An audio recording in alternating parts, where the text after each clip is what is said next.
Assalamu alaikum, this is Nashwa Madani, and today we have a very special guest. His name is Dr. Dr. Salem. Hi doctor, how are you doing? I'm okay. Welcome and تقبل الله كل عام وانتم بخير for all our viewers. Okay doctor, like a lot of audience, they are thinking what is the best thing to do when anyone gets injured, especially like kids, because and then some mothers tend to rub the injury or massage it. What do you think about this? Do you think it's a good idea, or what they should do exactly in this case? Actually, the best thing to do after an injury is to put ice or cold compresses on it. And after that, if they can get better, you should seek, medical care or health care from a doctor or from a healthcare professional, because actually rubbing is wrong, because especially in kids, because when you rub an injured area, it actually it may cause further damage, could be also permanent damage, and one of the common causes I want to explain to our viewers that the bone itself has like envelope called periosteum. It's just like a thin membrane that covers the bone all around, and sometimes minor injury can cause like a crack, like interruption on that membrane.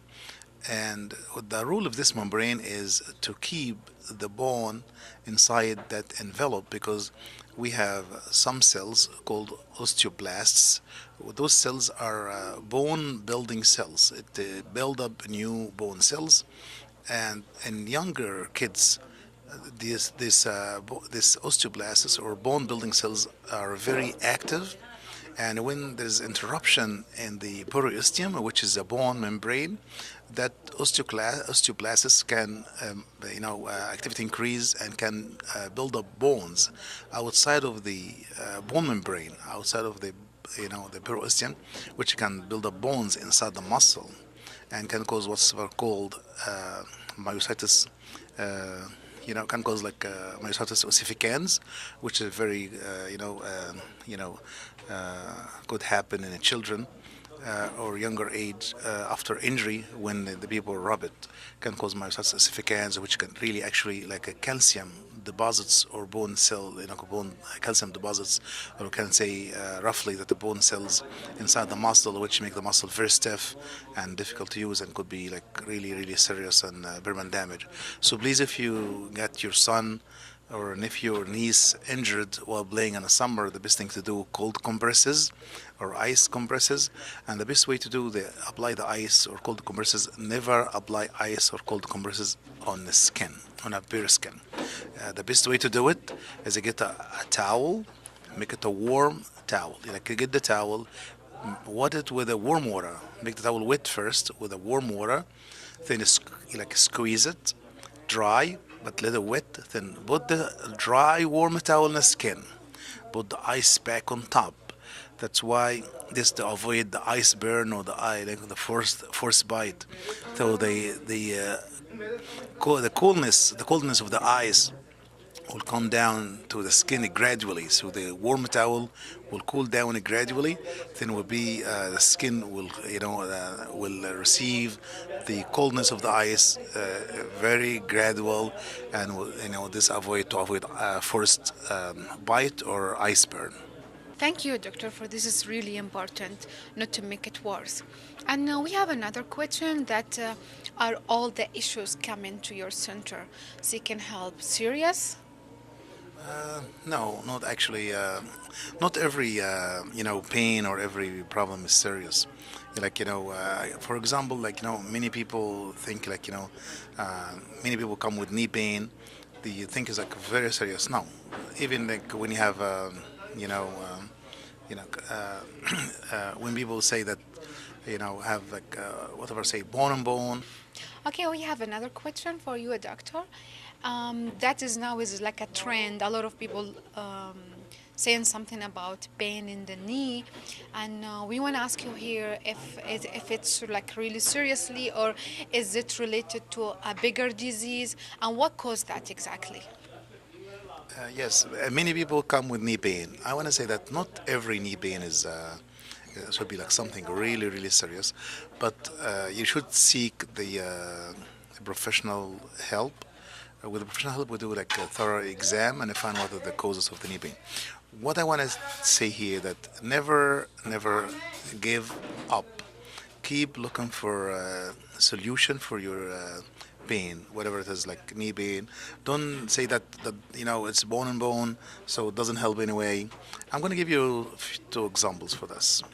One, I got you know, uh, I would say a father who is in his, I would say, 60s with diagnosis of advanced osteoarthritis, which is like really, worn cartilage in the knees. Where, his son was taking care of him very well, and but not in the right way. So when his dad was diagnosed with advanced osteoarthritis, and had pains, and his son came to me and said, "Okay, we're gonna do some treatment." He said, "No, no. How are we gonna treat his? It's a bone and bone, no cartilage. So there's no hope because bone and bone, no cartilage, no hope." And didn't let his father walk. All what he does, give a driver to take his father from door to door, everywhere has to go, and be a driver, and not let his dad walk at all. And he thinks this is like taking care of his dad. I would say like بر الوالدين. Yes, he wanna bury his walidain, but this is the wrong way. The better way is really to never give up, even whatever said, born and born, you can get better, and never give up. Everybody has the right to get the right treatment, be able to walk again, even if what is said, born and born. And I have a different example. I got a lady that she was in a wheelchair already, was with the same diagnosis, advanced osteoarthritis, and she was in a wheelchair because of the knee pain. But she never gave up, and she came to me, and after 1 month of good physical therapy, she got to the wheelchair. She was walking normal without any walking aid after 1 month of therapy. So never give up, never say even it's bone and bone. I want to tell the viewers here, not every knee pain is serious. Could be just the knee is like a hinge joint. It allows only one movement, which is like the L, let's say roughly like the elbow, like the door hinge. It allows only one movement, which is flexion and extension. But sometimes, for order for this one physiological movement, which is like you flex and extend your knee, in order for this movement to happen without pain, there's a lot of auxiliary movements around the knee should be happening freely for that one movement to happen. First of all, the kneecap. The kneecap should be moving freely. You should be able to, when you relax your knee, should be able to move your kneecap right, left, up, and down without any limitation. If that kneecap got stiff, and doesn't move passively when your knees relaxed, extended, relaxed, right and left and up and down, that by itself can cause a knee pain. Not only that, the lower leg bone, which is a tibia, which is the distal leg or the lower leg, and the thigh bone, which is a femur. Those bones, in order to, if you want to bend your knee, the tibia, which is leg bone, rotates medially on the femur, and the femur a little bit laterally to bend your knee, to unlock and bend. If that's rotation, medial or internal or inner rotation of the tibia on the femur didn't happen freely, this can cause a knee pain, cause limitation movement. In order to extend your knee, make your knee straight, the tibia or the leg bone should rotate laterally, or let's say outer turn, rotate outer, and the femur will rotate a little bit medially to extend your knee. If this rotation doesn't happen freely, this can cause also pain and limitation when you extend your knee. That's why, also there should be some glides, like the tibia should glide and the femur posteriorly, and the femur glide anteriorly when you extend your knee, glide like this. If this is like the tibia and this is the femur, if you want to extend your knee, you make extend. So the tibia, the tibial condyle, which is the end bone of the tibia, there's a knee now here. So they glide like this. So the tibia glide posterior and the femur glide anterior to extend. If you want to flex, it glide the other way around. The tibia glide anteriorly in front, and the femur glide posterior to extend. So and should be also some kind of movement, side to side movement, varus to valgus movement. So if it's completely locked and no laxity in the ligaments, this can cause knee pain. Not only that, you couldn't believe it. We have a bone that is on the side of your leg. Extends down from the outer part of the foot to your knee. That small bone is a fibula.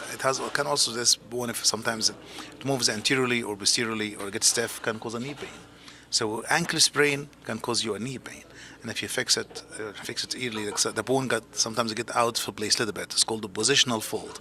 Like if this femur and tibia, if someone bone, like say the tibia glides anterior like this, or the femur glide, anterior, the tibia glide posteriorly.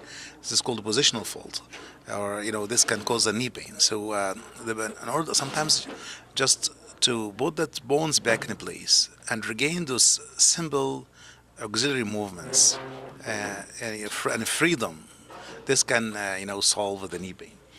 Not only that, subtle muscles, either the quadriceps or the hamstrings, should be some muscle balance.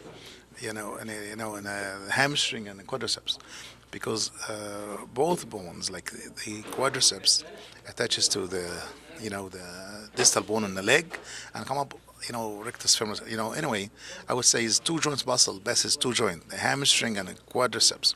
If one muscle is tight, many people have tight hamstring, because they keep all the time knees bent. This by itself, hamstring tightness, can cause a knee pain. Not only that, can cause a back pain. Trust me, hamstring tightness can cause a back pain. Hamstring tightness can cause a knee pain. Hamstring tightness can cause a positional fault between the two bones in the knee, and this can accelerate the wear and tear in the joint. So stretching your hamstring is very important. Strengthening your quadriceps and equally strengthening the hamstring also is very important to treat and avoid knee pain. The purpose of this all to educate our viewers. Always seek a medical advice. Always go to your doctors. Never try to self-treat. This information is not to treat or diagnose any problems, but just for educational purposes only. Thank you, Dr. Salem. That was very informative. And I'm encouraging the audience to get in touch with the doctor into number 718-332-3401. Thank you for your time. You can send us any emails. Our email is rehabintegrated as one word @gmail.com. rehabintegrated@gmail.com. Welcome. Thank you. ITV, Call of Peace, Save Humanity.